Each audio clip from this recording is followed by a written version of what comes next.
Hello friend, welcome to Atul education. तो friend, हम लोग कॉस्ट अकाउंट्स के लास्ट के 5 इयर्स के जो यूनिवर्सिटी एग्जाम में आए हुए क्वेश्चन है उसको हम लोग कर रहे हैं। तो इसके पहले मैंने एक वीडियो बना के आप लोग को अपलोड किया हूँ। आई होप आप लोग ने वो सब देखा रहेगा फ्रेंड, जिसमें हम लोग ने अप्रैल 2015 में जो भी एग्जाम में आए हुए क्वेश्चन थे वो सब हम लोग ने कवर अप किया है। यदि आप लोगों ने नहीं देखा फ्रेंड तो सबसे पहले उसको देख लो। अभी इस वीडियो के अंदर हम लोग अप्रैल 2016 का करने वाले हैं, फिर नेक्स्ट में 17, 18, 19 करके ऐसे मैं आप लोग को क्या करने वाला हूँ, ऑब्जेक्टिव करा देने वाला हूँ फ्रेंड। तो आपको क्या करना है, हर एक वीडियो को देखना है फ्रेंड, जिससे आपके ऑब्जेक्टिव राइट हो और एग्जाम में आपके ऑब्जेक्टिव रॉन्ग ना हो पाए और आपको अच्छे मार्क्स अकाउंट्स में स्कोर कर सको फ्रेंड, यदि आप लोग इस चैनल पे पहली बार आए हो तो जितने लोग भी ये वीडियो को देख रहे हो फ्रेंड, हर कोई एक पर्सन इस चैनल को सब्सक्राइब कर लो फ्रेंड, तो जिससे आपको मैं और भी वीडियो अपलोड करूँ तो आपको उसका डिटेल मिलते रहे। अकाउंट से रिलेटेड और भी लेक्चर जो रहेंगे यहाँ पे आपको चैनल पे मिल जाएंगे फ्रेंड। तो इस वीडियो को सब्सक्राइब, इस चैनल को सब्सक्राइब कर लो फ्रेंड। चलो स्टार्ट करते हैं फ्रेंड। अभी अप्रैल 2016 के देखते हैं। तो आपको मल्टीपल चॉइस क्वेश्चन पहले आया था फर्स्ट वाला। यहाँ पे मल्टीपल चॉइस क्वेश्चन में क्या आपको दिया है, store ledger control accounts for, क्या लिया है यहाँ पे, store ledger contract control accounts for किसके लिए रहता है, all the overhead include in the process, all the wages incurred in process, या all the purchase of material for the store and all the issue of materials, या none of the above रहता है। तो friend मैं आपको बता दूं, store ledger control accounts किसके लिए रहता है, all the purchase of material for the store and all the issue of material के लिए रहता है। तो स्टोर लीजर अकाउंट किसके लिए रहता है friend, all the purchase material for the store and all the issue of material store के लिए रहता है। सेकेंड क्या दिया यहाँ पे, the objective of standard costing is a control cost through, बोलता है ऑब्जेक्टिव क्या रहता है स्टैंडर्ड कॉस्टिंग का, कॉस्ट कंट्रोल कॉस्ट थ्रू, किसके थ्रू कॉस्ट को कंट्रोल करना चाहता है।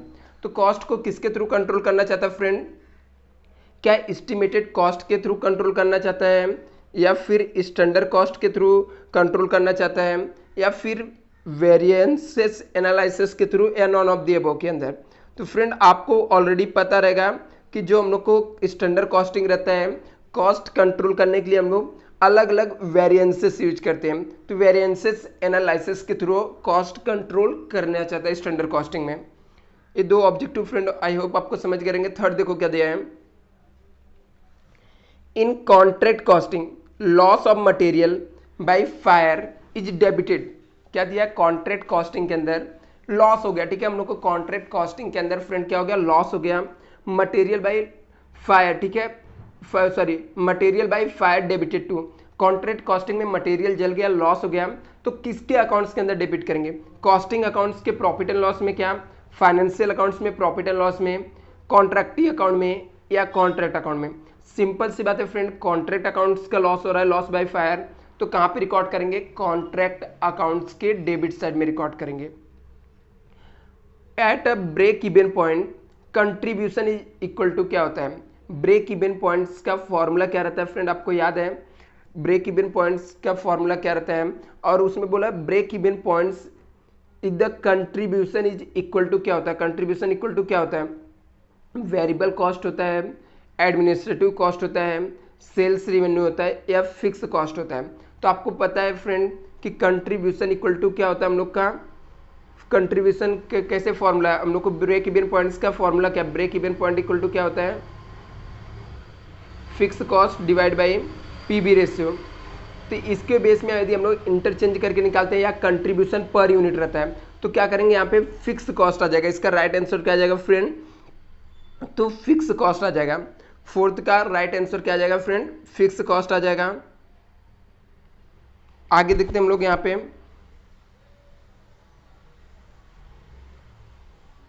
क्या लिखा है, if the input 8400 unit, normal loss 15% and output कितना है 7500 यूनिट्स, देन अब नॉर्मल गेन इज, क्या होगा, अब नॉर्मल गेन कितना होगा, क्या लिखा है फ्रेंड। अभी हम लोग प्रोसेस कॉस्टिंग बना लेते हैं। इनपुट हम लोग ने कितना किया, 8500 यूनिट किया, और हम लोग को नॉर्मल लॉस इसके ऊपर 15% कैलकुलेट करोगे फ्रेंड, तो कैलकुलेटर रहेगा आपके पास, तो कैलकुलेट करके यहाँ पे लिखोगे नॉर्मल लॉस जो भी आ जाएगा, ठीक है, मैं कैलकुलेटर नहीं लिया हूँ फ्रेंड, यहाँ पे 7500 से रहेगा। तो यहाँ पे 7500 से ए हो गया फ्रेंड, और 8500 पे आप 15% कैलकुलेट कर लो, जो अमाउंट आएगा यहाँ पे लिख दो। ये दोनों का टोटल मार के माइनस करो फ्रेंड, जो यहाँ पे आएगा डिफरेंस वो आपको क्या आ जाएगा, यहाँ पे अब नॉर्मल गेन आ जाएगा। तो फ्रेंड चाहिए तो मैं आपको कैलकुलेट करके बता देता हूँ, 1 मिनट में कैलकुलेटर ले लेता हूँ। चलेगा फ्रेंड, वैसे आप लोग कैलकुलेट कर लोगे, ठीक है, मुझे कैलकुलेटर खोजना पड़ेगा, तो आप लोग इसे कैलकुलेट कर लो फ्रेंड, तो आपको पता चल जाएगा कि अब नॉर्मल गेन कितना आएगा। आगे दिया आपको cost allocation based activity based costing should be, क्या दिया, cost allocation based is the activity based costing should be, क्या है कॉस्ट एलोकेशन, हम लोग को एक्टिविटी बेस्ड कॉस्टिंग कैसा है। तो यहाँ पे देखो राइट ऑप्शन क्या रहेगा, यहाँ पे क्या दिया है, कॉस्ट ड्राइव दिया है, कॉस्ट पूल दिया है, एक्टिविटी सेंटर्स दिया है, रिसोर्सेज दिया है। तो cost allocation basis activity based costing should be, क्या दिया है, कॉस्ट ड्राइवर्स है, ठीक है, क्या है, कॉस्ट ड्राइवर्स है।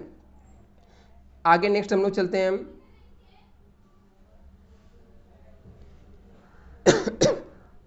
Sorry, the standard cost cards are contain the quantity and cost for, क्या दिया है, standard cost cards contain the quantity and cost for, किसके लिए कॉस्ट इंक्लूड रहता है इसके अंदर।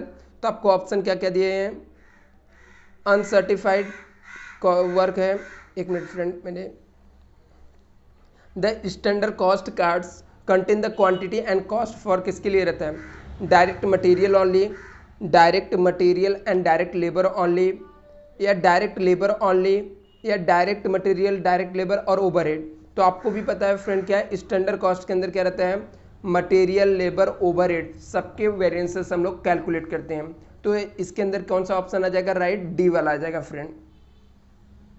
इन contract costing payment of cash to be contractor is made on the basis of, क्या दिया, कॉन्ट्रैक्ट कॉस्टिंग में जो कॉन्ट्रैक्टर रहता है वो कैसे कैश को पेमेंट करता है, कौन से बेस पे, अनसर्टिफाइड वर्क पे, क्या जो काम नहीं हुआ रहता है या जो जिसके ऊपर सेटिस्फाई नहीं रहता उसके ऊपर, क्या, या वर्क इन प्रोग्रेस जो काम चल रहा है उसके बेस पे पेमेंट करता है, क्या, या रिटेंशन मनी के बेस पे पेमेंट करता है, या जो काम कंप्लीट हो गया है, वर्क जो सर्टिफाइड हो गया है। तो कॉन्ट्रैक्टर जो रहता है कॉन्ट्रैक्ट कॉस्टिंग में, कॉन्ट्रैक्टर जो पेमेंट करता है फ्रेंड, सर्टिफाइड वर्क के बेस पे पेमेंट करता है। एक्चुअल आउटपुट कितना है, 2500 यूनिट, नॉर्मल लॉस है 3000 यूनिट्स, अब नॉर्मल लॉस 2000 यूनिट्स है, इनपुट इच कितना रहेगा, इनपुट कितना आ जाएगा। तो मैं आपको बताया था फ्रेंड, प्रोसेस कॉस्टिंग से इनपुट इस साइड आता है। अभी आपको क्या कर देना, नॉर्मल लॉस आपका कितना 3000, तो क्रेडिट साइड में हम लोग 3000 लिख दिए। अब नॉर्मल लॉस कितना 2000 है, ये भी लॉस है तो इसलिए क्रेडिट साइड में आ गया, अब नॉर्मल लॉस है। इसके बाद आपको आउटपुट दिया है, आउटपुट कितना 25000 है, तो आप सबको ऐड कर दो यहाँ पे, तो आपको पता चल जाएगा कि कितना हम लोग को इनपुट रहेगा। ऐड करके हम लोग यहाँ पे लिख सकते हैं 3000 प्लस 2000 प्लस 25000, तो इस तरीके से टोटल 30000। तो इसका राइट आंसर क्या आ जाएगा फ्रेंड, 30000 हम लोग को आ जाएगा।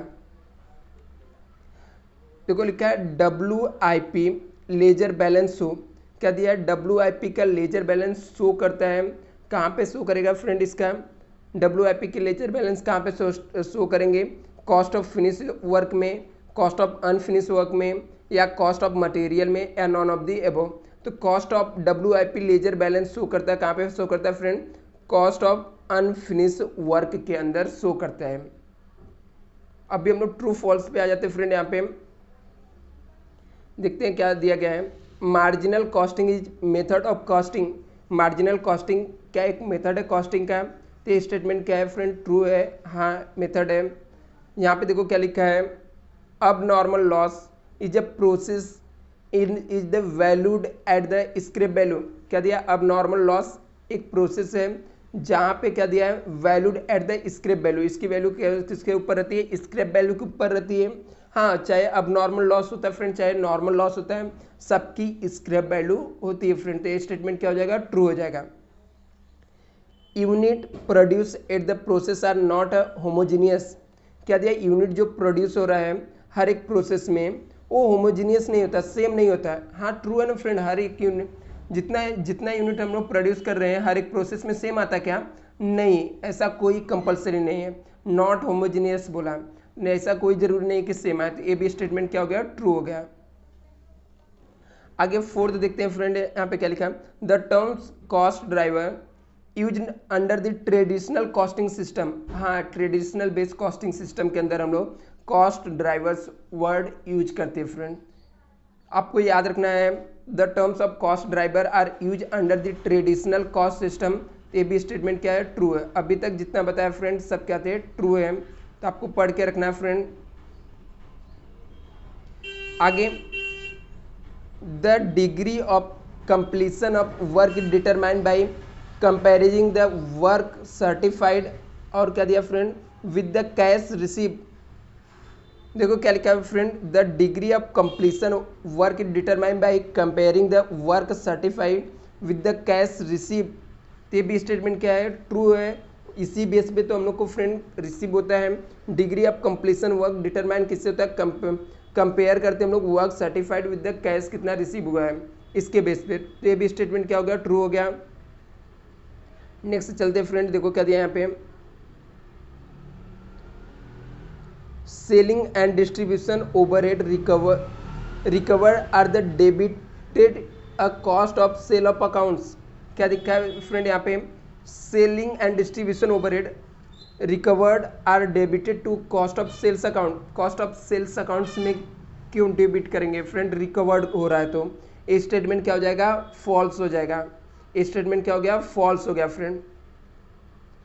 There is the difference between notional profit and estimated profit in relation of contract. Contract में नोशनल प्रॉफिट और एस्टिमेटेड प्रॉफिट दोनों के बीच में डिफरेंस होता है क्या फ्रेंड, नहीं, दोनों का मतलब क्या होता है, ऑलमोस्ट सेम होता है फ्रेंड। हम लोग को जो अज्यूम किया हुआ प्रॉफिट रहता है, रियल का प्रॉफिट नहीं रहता है, ठीक है।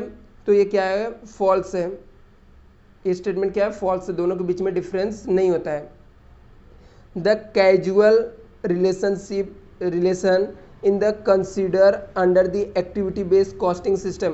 क्या दिया, कैजुअल रिलेशंस कंसिडर किया जाता है under the activity based costing system में। ए बी स्टेटमेंट क्या है फ्रेंड, फॉल्स है। कैजुअल रिलेशनशिप कंसिडर नहीं किया जाता है एक्टिविटी बेस्ड कॉस्ट सिस्टम में, तो ये स्टेटमेंट भी क्या हो गया, फॉल्स हो गया। तो क्या दिया था यहाँ पे, the casual relationship is consider under the activity based costing system. तो स्टेटमेंट क्या है, फॉल्स फ्रेंड, ऐसा कुछ भी कंसिडर नहीं किया जाता है। स्टैंडर्ड आवर्स इज नॉट से, यहाँ पे देखो फ्रेंड कुछ मिस्टेक, ठीक है। Standard hours is not will be computing the labour rate variances. बोलता है स्टैंडर्ड आवर्स का कोई रिलेशन नहीं रहता, हम लोग को कंप्यूट करते लेबर रेट वेरियंसेस में। तो ये स्टेटमेंट भी क्या है, फॉल्स। आपको याद है फ्रेंड, स्टैंडर्ड आवर्स का हमेशा यूज होता है। नो, आगे लास्ट ऑब्जेक्टिव क्या दिया है फ्रेंड इसके अंदर, no integrated accounting are based on double entry system in the books of book keeping. क्या दिया, no integrated accounting based in double entry system of book keeping, false है। आपको भी पता है friend, non integrated accounting based double entry system books में होता है, ठीक है। यहाँ पे क्या लिखा है, non integrated accounting based double entry system of book keeping, तो क्या है, नहीं, वहाँ पे integrated books accounting system follow होता है। तो ए लास्ट का स्टेटमेंट भी क्या है, फॉल्स है। मीन्स आपको फर्स्ट ट्रू है, सेकेंड ट्रू है, थर्ड ट्रू है, फोर्थ ट्रू है, फिफ्थ ट्रू है, सिक्स फॉल्स है, 7 फॉल्स है, 8 फॉल्स है, 9 फॉल्स है और 10 फॉल्स है फ्रेंड। यदि आपको स्क्रीनशॉट लेना है फ्रेंड, तो आप लोग ये सबका स्क्रीनशॉट लेके आप लोग पढ़ सकते हो। Thank you so much friend. Next video में हम लोग नेक्स्ट ईयर के ऑब्जेक्टिव करने वाले हैं।